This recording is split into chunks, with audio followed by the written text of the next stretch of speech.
गुजरात का शासक था महमूद शाह, जिसको इतिहास में महमूद बेगड़ा के नाम से भी जाना जाता है। गुजरात के शक्तिशाली शासकों में उसका नाम था। मजहब को लेकर इतना कट्टर रवैया उनका था, जहां भी वो जीत हासिल करता उस प्रदेश के राजा को इस्लाम कबूल करने के लिए मजबूर करता। उसके बावजूद भी अगर वो राजा इस्लाम कबूल नहीं करता तो उसको मौत की सजा सुनाता। 1472 ईस्वी में द्वारकाधीश मंदिर को तोड़ा गया था और द्वारकाधीश मंदिर को तोड़ने के पीछे भी इसी राजा का हाथ था। इसका मानना था कि इससे लोगों की आस्था हिंदू भगवान से कम हो जाएगी और फिर बाद में 15वीं सदी में द्वारकाधीश मंदिर को दोबारा बनवाया गया। भारी भरकम खाने के शौकीन और खाने के साथ जहर लेने वाले इस राजा के बारे में और भी रोचक तथ्यों को हम जानेंगे। इससे पहले अगर आपने अब तक हमारे चैनल को सब्सक्राइब नहीं किया है तो पहले चैनल को सब्सक्राइब कर लें और बेल आइकन को भी प्रेस कर लें ताकि हमारी वीडियो आप तक सबसे पहले पहुंच सके। महमूद शाह गुजरात के छठे सुल्तान थे। महज 13 साल की उम्र में वो गद्दी पर बैठे और उन्होंने 1459 से लेकर 1511 ईस्वी तक लगभग 52 साल तक राज किया। गिरनार, जूनागढ़ तथा चंपानेर के किलों को जीतने के बाद उन्हें बेगड़ा की उपाधि से नवाजा गया। मजहबी कट्टरता के साथ साथ वो खाने पीने के मामलों में भी काफी फेमस थे। वो सुबह के नाश्ते में 1 कटोरा शहद, 1 कटोरा मक्खन और 100 से 150 केले खा जाते। फारसी और यूरोपीय इतिहासकारों ने भी अपनी कहानियों में उनके खाने का जिक्र किया है। दोपहर के भरपेट भोजन के बाद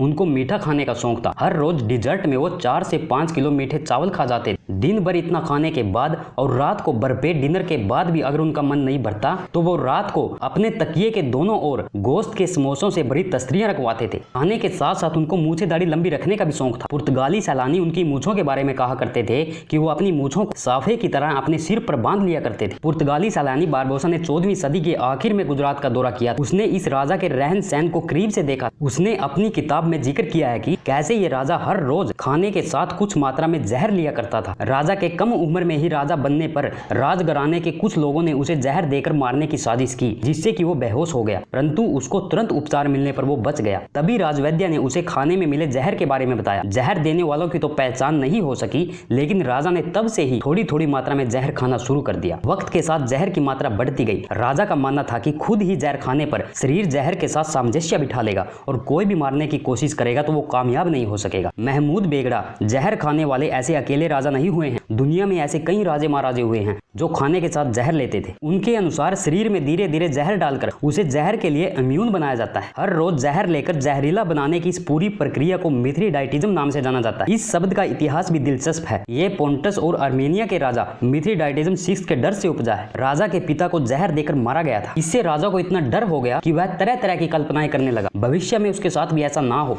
इसके लिए वो खुद ही थोड़ी थोड़ी मात्रा में जहर खाने लगा ताकि उसका शरीर जहर के साथ सामंजस्य बिठा ले और उसकी मौत ना हो। ये जो मिथ्रीडाइटिज्म है ये हर तरह के जहर के साथ नहीं किया जाता। इसके लिए केवल उसी तरह का जहर लिया जाता है जो बायोलॉजिकली ज्यादा जटिल संरचना के हों, क्योंकि शरीर का इम्यून सिस्टम उसी पर प्रतिक्रिया देता है। एक बार थोड़ा जहर लेने के बाद दोबारा उसी तरह का जहर लेने पर लिवर की कंडीशनिंग हो जाती है और वो ज्यादा एंजाइम बनाता है जिससे जहर पच जाए। इसे साइनाइड के उदाहरण से समझा जा सकता है। सेब या कई दूसरे फलों के बीज में साइनाइड होता है जो अक्सर हम खा भी लेते हैं। क्योंकि ये थोड़ी मात्रा में शरीर में जाता है तो लिहाजा आदी हो चुका हमारा शरीर उसे पचा भी जाता है। महमूद बेगड़ा ने 52 साल तक राज किया और इस दौरान उसने कई लड़ाइयां भी जीती। बेगड़ा की उपाधि उसे सौराष्ट्र और गिरनार की लड़ाई जीतने के बाद मिली। सौराष्ट्र एक समृद्ध प्रदेश था, इसलिए वह उसे अपने कब्जे में लेना चाहता था। गिरनार के किले को भी उसने भारी भरकम सेना से घेर लिया। हालांकि गिरनार के राजा के पास किले में बहुत कम बंदूकें थी, फिर भी उसने डट कर मुकाबला किया। गिरनार जीतने के बाद उसने गिरनार की पहाड़ियों के नीचे मुस्तफाबाद का शहर बसाया। महमूद बेगड़ा ने अपने आखिर के सालों में द्वारका पर आक्रमण किया और उसे अपने कब्जे में ले लिया। इस अभियान में उसने वहां बहुत से हिंदू मंदिरों को गिराया। जब वह खानदेश और मालवा पर अधिकार करने के लिए गया तो चंपानेर का राजा उसके खिलाफ लड़ा। चंपानेर के राजा के पास इतनी बड़ी सेना नहीं थी, फिर भी वह शिद्दत के साथ लड़ा और वो तब तक लड़ते रहे